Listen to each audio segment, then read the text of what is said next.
नहीं होगा, जबकि कर्म उसी से ही हो रहा है और तुम सिर्फ अहंकार करते हैं कि हम करते हैं।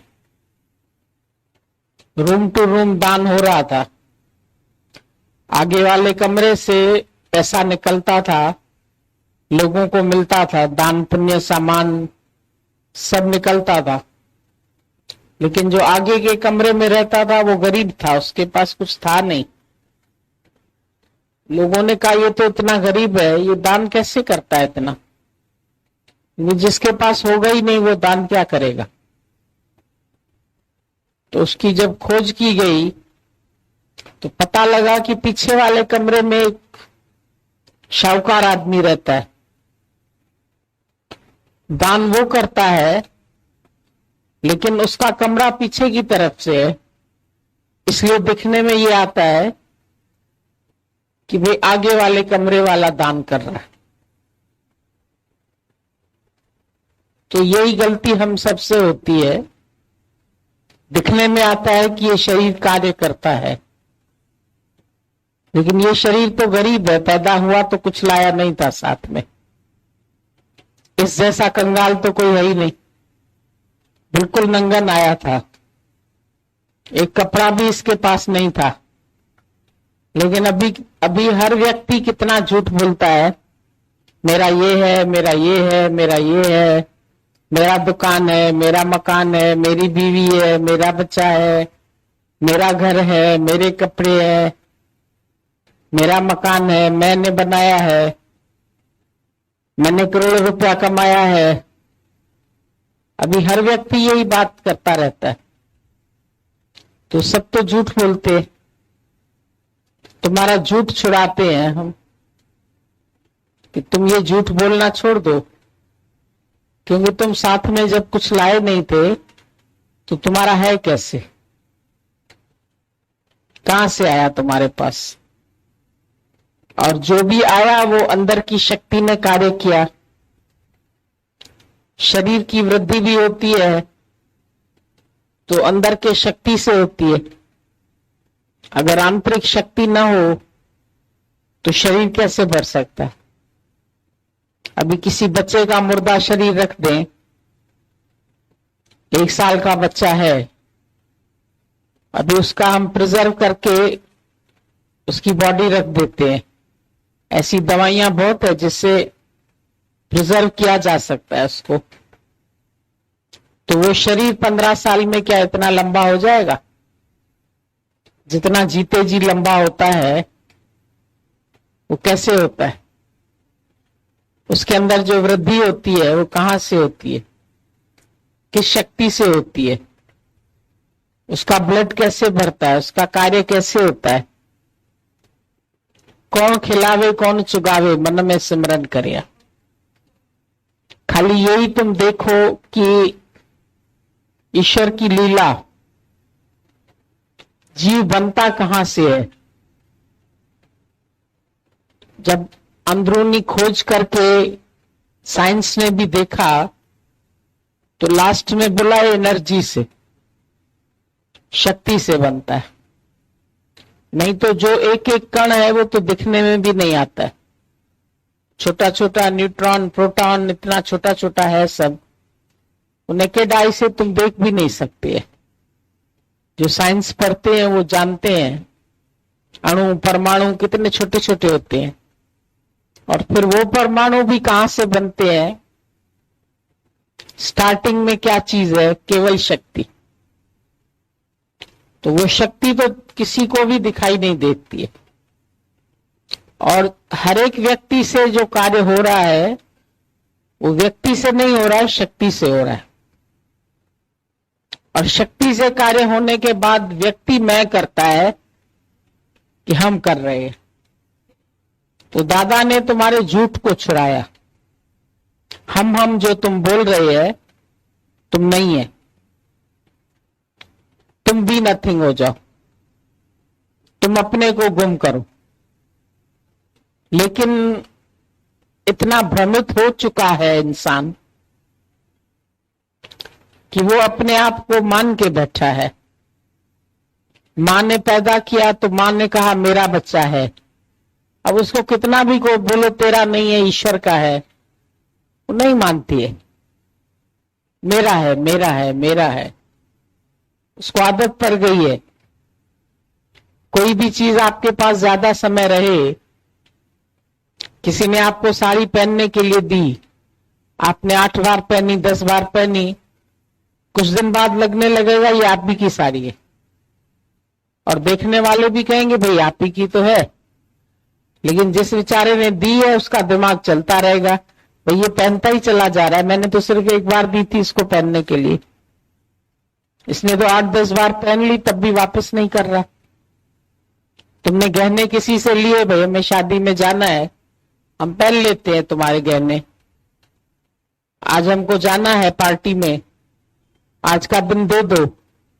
अब उसने दे दिए बेचारी ने, अब तुम रख ही लो अपने पास, उसको वापस ही ना करो, हर फंक्शन में पहन के जाओ, हर फंक्शन में उसको इतना कॉमन कर दो कि जो पार्टी में आ रहे होंगे लोग वो कहेंगे इसी का ही है। और तुम्हारे अंदर भी एक मन में भ्रम पैदा हो जाएगा कि मेरा ही तो है, क्यों वापस करूं। अगले के पास क्या गारंटी है कि उसने मुझे दिया है। जिसको हड़पने की आदत हो जाए वो हड़प भी सकता है, ना दे वापस, बेईमानी आ जाए। तो तुम सब ने तो हड़प लिया परमात्मा की चीजें, बेटा भी हड़प लिया, बीवी भी हड़प लिया, घर भी हड़प लिया, पति भी अपना बना लिया, घर भी अपना बना लिया, हर चीज को मेरा कह दिया। वो तो सिर्फ तुमको यूज करने के लिए मिला था। अमानत में तुमने खयानत कर ली, कुछ दिन के लिए अमानत तुमको मिली, लेकिन तुमने अमानत को मेरा मान लिया। शरीर भी अमानत है, ये भी किसी भी समय काल अपनी वापस ले लेगा। गुरु नानक साहब ने बोला ये शरीर खंथा, खंथा बोला कपड़ा, खंथा काल कुंवारी काया, ये काल की दुल्हन है, काल इसको कभी भी लेके जाए, तुम कुछ नहीं कर सकते। अभी यहां एक औरत आके खड़ी हुई, बोली अभी संडे को ही मेरे पति का शरीर शांत हुआ है, अभी अभी खड़ी हुई थी, 4-5 दिन ही हुआ है, लेकिन ज्ञान की इतनी शक्ति है कि मेरे को कुछ भी लग नहीं रहा है कि वो चला गया। वो ईश्वर की अमानत थी, ईश्वर ने ले ली। तो ज्ञान से ईमानदारी आ जाती है ना। अभी पता भी नहीं लग रहा है कि उसका पति चला गया, अभी यही ज्ञान नहीं होता। अज्ञान में इंसान रो रो के बताता है अभी 4 ही दिन हुए हैं, मेरा पति चला गया है, मेरे को छोड़ दिया है, अभी मैं अकेला हूं, अभी मैं कहां से खाऊंगा, मैं कहां से रहूंगा। तो कितना इंसान का दिमाग चलता रहता है, एक अकेलेपन का एहसास दुखी कर जाता है, जबकि वैसे ही तुम अकेले हो, पैदा ही अकेले हुए। लेकिन अब जो अकेलेपन का एहसास है, अब मिलजुल के रहने लगे हो सबके साथ, तो इनको सबको मेरा बना लिया, एक फैमिली बना ली, एक परिवार बना लिया, एक बुआ बन गई, एक भतीजी बन गई, एक चाचा बन गया, एक मामा बन गया, एक परिवार, संयुक्त परिवार तैयार हो गया। और फिर उस परिवार में ममता हो गई, आसक्ति हो गई, इच्छा हो गई, एक दूसरे के साथ संबंध बन गया। अब वो संबंध जब टूटते हैं, क्योंकि यहां बने हैं, तो ये संबंध टूटेंगे भी जरूर। ये एक प्रकृति का अटल नियम है कि जो चीज बनी है वो चीज बिछड़ेगी, जो मिली है वो जाएगी, जो आया है सो जाएगा। दांत तुम्हारे आते हैं पीछे, जाते हैं पहले, जीभ तो पड़ी रहती है, साथी है। तो जो आए हैं सो जाएंगे, ये नियम है प्रकृति का। शरीर भी संसार में आया है। अभी आप अपना बर्थडे मनाते हैं, भाई हमारी 20 साल उम्र है, हमारी 50 साल उम्र है, इसका मतलब 50 साल पहले तुम इस पृथ्वी पर नहीं थे। संवत तो चल रहा है 2009, अब सन चल रहा है 2009, 2009 से सृष्टि चलती आ रही है। लेकिन तू बताएगा अपना जन्म तारीख 1900 कुछ, तो इतने साल पहले तो तुम नहीं थे ना। समझो तुम 1945 में हो, 1940 में हो, 1942 में हो, या 50 में हो, या 60 में हो, उससे पहले कहां थे? कोई तुम्हारा पता पूछा जाए तो उससे पहले कहां थे? जन्म से पहले तुम कहां रहते थे? कोई ठिकाना था? तो आए कहां से? प्रकट कैसे हुए? मां के गर्भ से हुए। मां के गर्भ में क्या था? अनाज गया, अनाज से शक्ति बनी। अनाज कहां से आया? परमात्मा से आया। अंदर अनाज से ब्लड किसने बनाया? ईश्वर की शक्ति ने बनाया। अभी बाहर अनाज पीपे में पड़ा है तुम्हारे, दाल चावल मिला के रख दो, सब्जी भी डाल दो उसमें, अब देखो उसमें से ब्लड बन जाए। कोई ऐसी लेबोरेटरी बन जाए जहां पर उससे ब्लड बनाया जा सके? नहीं बना सकते हैं।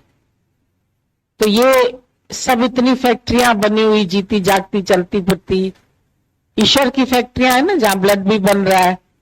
फिर तुमको डोनेट करना होता है किसी को, तो तुम ईश्वर का ही ब्लड डोनेट करते, लेकिन बोलते ये है कि मैंने ब्लड डोनेट किया, और 2-3 महीने के अंदर तुम्हारा ब्लड जो है वापस फिर से उतने का उतना ही हो जाता है। शरीर तुम्हारा आराम से चलता फिरता रहता है, नया ब्लड आ जाता है इसके अंदर।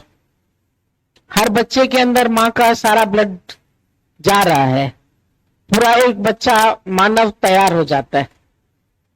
अब 9 बच्चे हैं, किसी को 8 बच्चे हैं, किसी को 6 बच्चे हैं, लेकिन मां का क्या कोई हिस्सा कम हो गया?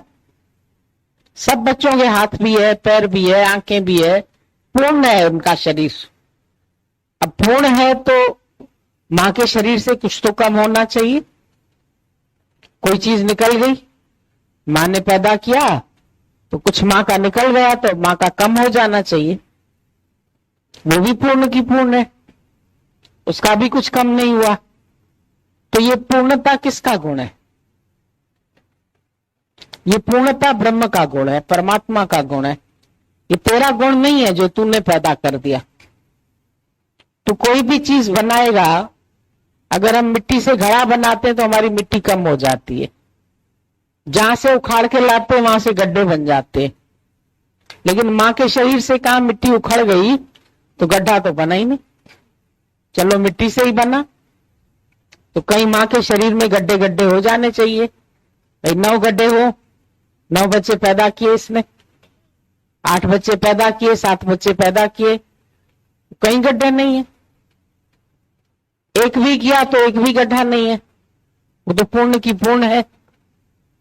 तो ये पूर्णता किसका लक्षण है तो परमात्मा का पूर्णता लक्षण। लेकिन जीव क्या बोलता है? मैंने इसको उत्पन्न किया। तुमने उत्पन्न किया तो तुमने आंख बना दी, तुमने कान बना दिया, तुमने मुंह बना दिया, तुमने जीभ बनाई, उसकी क्या बनाया तुमने? ऐसे कहोगे मैंने कुछ नहीं बनाया। अभी आंख बिगड़ेगी, उसकी खराब होगी तो डॉक्टर के पास उसको लेके जाओगे, इस आंख को ठीक करो, ये खराब हो गई है। पर वो अगर कहेगा रोशनी इसकी चली गई है, अब दोबारा नहीं आ सकती है, तो मां डाल के दिखाए रोशनी उसमें। कोई जन्म से अंधे पैदा होते हैं तो भाई इसको अंधा क्यों पैदा किया?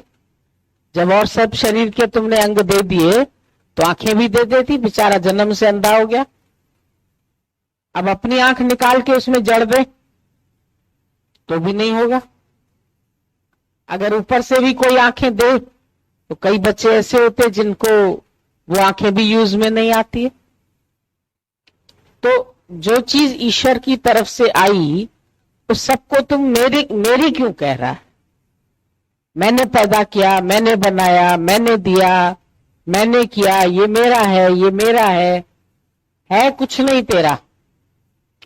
जब जाता है संसार से कोई चीज तुम्हारी भी चली जाती है, तुमको लगता है ये क्या था? मेरा पति सचमुच में था कि सपना था? अगर सच में था तो अब दिखता क्यों नहीं है? अब तो नहीं दिख रहा, अब तो गायब हो गया। कहां चला गया? उसको फिर उस आकार में ला सकते हैं? नहीं ला सकते, कोई भी नहीं ला सकता है, साइंस भी नहीं ला सकती है। कोई भी उसको वैसे का वैसा फिर से नहीं बना सकता है। तो किससे ये सब चल रहा है? सारी सृष्टि चल रही है किसके इशारे? जहां चल रहा है, जमीन चल रही, आसमां चल रहा है, ये किसके इशारे जहां चल रहा है? सारी सृष्टि को चलाने वाली शक्ति है, कार्य हो रहा है उससे। और तुम क्या करते हो? मैं कर्म करता हूं। तुम क्या कर्म करते हो? आज लाखों रुपए कमा रहे हो, कल को ऐसी हालत हो जाती है जो बोलता है मैं लाखों कमाता था, आज पता नहीं क्या हो गया, जिस काम में हाथ डालता हूं मेरा बढ़ ही नहीं रहा। अब लाखों क्यों नहीं कमा रहे हो? कमाओ लाखों, अब बनाओ। अब मेरी प्रारब्ध साथ नहीं दे रही है, पुरुषार्थ करो। पुरुषार्थ भी कर रहा हूं, पैसा भी किसी किसी से लेके डाल रहा हूं, लोन भी ले रहा है, फिर वो लोन भी गुम हो जाता है, वो भी कोई खा गया, वो भी कोई ले गया, फिर वही कंगाल का कंगाल। अब वो होशियार था, जब पहले लाखों कमाया उसने, करोड़ कमाए उसने, अब क्यों नहीं कमा पा रहा है? अब कर्ता भाव करे कि मैं कमाता हूं, कर्म तो कर रहा है, दुकान भी खोल के बैठा है। एक ने बोला इसी दुकान से मैंने घर भी बना लिया, सब बच्चे भी पाल लिए, सब काम भी कर... अब इस दुकान में एक ग्राहक भी नहीं आ रहा। मैंने कहा क्या माल खराब रख दिया? कहता माल भी वही है, अब क्यों नहीं आ रहा है? अब उसका हम कारण क्या बता सकते हैं? उसको पुरुषार्थ तो कर रहा है, उसके पुरुषार्थ में भी कोई कमी नहीं है। अब नहीं आ रहा तो नहीं आ रहा, अब कर्म करे, अब नहीं कर सकता। अर्जुन इतना पहले जीत गया कृष्ण के सहायता से, बाद में भीलों से हार गया। अब अर्जुन की शक्ति क्यों नहीं काम कर रही? कोई मर गए नहीं रोया, एक बेटा मर गया अभिमन्यु तो रोने लगा, फिर ममता आ गई उसके अंदर। फिर क्यों आ गई? कहीं कर्ता बनता है, कहीं अकर्ता बनता। फिर कर्ता भाव में आया, मेरा बेटा है, रोने लगा। कृष्ण ने समझ दी सब मैं ही तो हूं, लेकिन मैं ही तो हूं कि भी समझ थोड़ी देर रहती है, फिर गुरु की समझ भी भूल जाते हो, फिर ममता आ जाती, फिर रोने लगते, फिर कहते हो क्या करें गुरु जी, ज्ञान तो बार बार भूल ही जाता है, आत्मा तो भूल ही जाती है, समझते हुए भी भूल जाती है, सुनते सुनते भी भूल जाती है, गुरु का संग करते करते भी फिर गलतियां हो जाती है, फिर नादानी हो जाती है, फिर देहाध्यास आ जाता है, फिर क्रोध आ जाता है। जानते हैं क्रोध मेरा कातिल है, मेरे क्रोध करने से कुछ नहीं होने वाला है। आधा घंटा तुम क्रोध करो, 8 घंटे की शक्ति तुम्हारी गई, 8 घंटा फिर तुम कोई काम नहीं कर पाओगे ढंग से। फिर उस स्थिरता को वापस लाने के लिए तुमको 8 घंटे का समय और चाहिए, जो आधे घंटे में तुमने अपना शक्ति को गंवा दिया। इतनी वेस्ट होती है क्रोध करने में शक्ति। लेकिन हम बोलेंगे, अभी तुम लोगों से पूछेंगे क्रोध आता है? हर एक गर्दन हिलाए, आता है, कभी कभी तो आ ही जाता है। जब कोई गलत चलता है, जब कोई मेरे हिसाब से नहीं चलता है, जब कोई कहना नहीं मानता है, जब उल्टा सीधा काम होते देखते हैं, तो भाई बोलना तो पड़ेगा। नहीं बोलेंगे तो सब तो गड़बड़ कर देंगे। दिन भर तेरी चोंच चलती रहती, ये चोंच बंद होगी? नहीं बंद होती। मैंने बोला ना, मौन रहने में शक्ति की आवश्यकता पड़ती है, बोलने में शक्ति की जरूरत नहीं पड़ती। दिन भर बोलते हो तो नहीं तुम्हें पता चलता है, दिन भर पास हो जाता है, पर 1 घंटा मौन में बैठो तो तुम्हारा 1 घंटा पास होना मुश्किल हो जाएगा। अगर ये कहा जाए 1 घंटा या तो नींद कर लोगे तो अलग चीज है, टीवी देख रहे हो तो अलग चीज है, कहीं ना कहीं मन बिजी है। पर ऐसे ही तुम मौन में बैठो तो तुम्हारा समय नहीं कटेगा। बोलो क्या करे, समय ही नहीं पास हो रहा है। नावल पढ़ोगे टाइम हो जाएगा, पता नहीं चलेगा। पिक्चर देखाओगे, टीवी मूवी, उसमें तुम्हारे 3-3 घंटे चले जाएंगे। शॉपिंग में 4 घंटे चले जाएंगे, बिजनेस में चले जाएंगे, पर मौन में नहीं जाएंगे। और अगर मौन में भी बैठे हो तो मौन में नहीं हो, क्योंकि अंदर तुम्हारे विचारों की मशीन चल रही है, थॉट परेड चल रही है। कोई समझो चुप करके बैठा भी है, पर चुप में रहना सा चुप न रहे मन, तोड़े करी तू 1000 यतन रे।